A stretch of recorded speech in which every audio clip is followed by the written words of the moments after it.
Okay, the last item on our new business is discussion on consideration of NEA contract negotiations in open session. I wasn't at the last meeting, during the operation, but it was my understanding that this issue came up in an open session, and it wasn't on the agenda, so not asking to put it on the agenda. So basically, we spoke to, we were briefed by Attorney Robinson on legality of negotiations in open session, and his opinion is that actually there's no rules, no law which prohibits negotiations in open session. It's exactly the opposite. If you want to negotiate in executive session, then you have to have specific votes to pursue that path. The other aspect was that obviously the parties can agree to specific ground rules, and these ground rules could be that all negotiations are going to happen in executive session, and at that point, if one of the parties breaks that, or the school committee breaks that rule, then obviously it could be subject to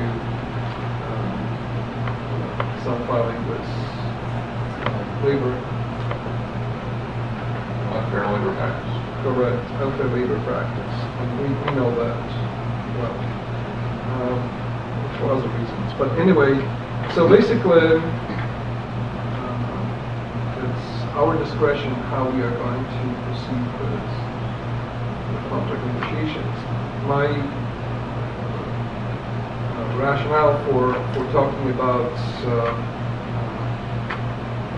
negotiating in open session is an incident which obviously we already spoke about last time, that we were in, not in the formal negotiations, but in talks with NEA, and all of a sudden there comes a letter which makes a statement that we agreed for the contract rollover.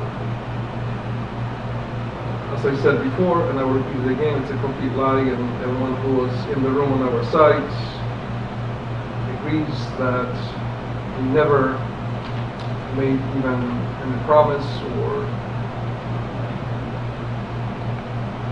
even gave the NEA impression that we might agree to the rollover of the contract.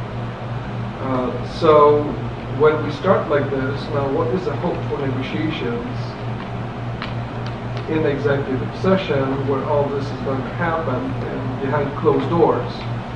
And I have very little hope that we can preserve this integrity of this process unless it's going to happen in public eye. Then no one is going to say, well, you didn't say that. So this was my intention for bringing it up for this discussion. And actually, I don't know, Danielle, I think you were the one who requested the official rights to be put on the agenda. We started to go there, and correct. It wasn't on the agenda. Correct. So that's where we stand. I don't know. Just I will first ask the school committee members to speak, and then obviously, right, who wants to say it? I'll be happy. In industry for 35 years, I negotiated contracts probably continuously with some companies. I had 4 or 5 unions. You were negotiating with 2 or 3 at the same time. It's a complicated process. It's an emotional process. It sometimes becomes a dirty process. There's not another nice word for it. People state truths differently than other people state truths, if I can say that as polite as possible. I've never had to negotiate a contract in public. It's always been the committee from the union and the committee from management. Very often when the union was going to bring in a high-powered person from the West Coast to yell and scream at management, we were told ahead of time, so we would bring in our high-powered person to yell and scream at the union, and they'd go away, and there'd be no bad feelings about the Donnybrook that had taken place in negotiations. Doing this in public adds a new dimension to it, a dimension that we should be cautious about, I think. When you do something in front of the cameras, you're doing it for the groups that you're playing to. And the committee may play to one group, or the committee may be divided in how they play to the groups. The union side of it's going to have their own way to play it in front of the cameras to their benefit.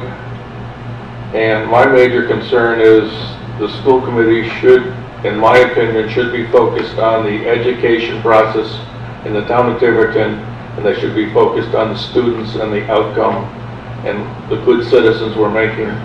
And we should play to the students, and I don't think doing it in public is going to help us play to the students, because the students don't get to vote.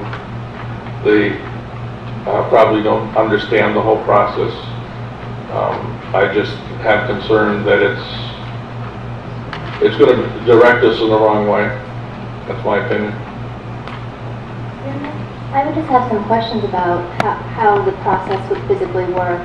Would we be discussing our proposals and then presenting them in the public? And they would come with their counter proposals and then we would have that discussion? I'm not familiar with an open,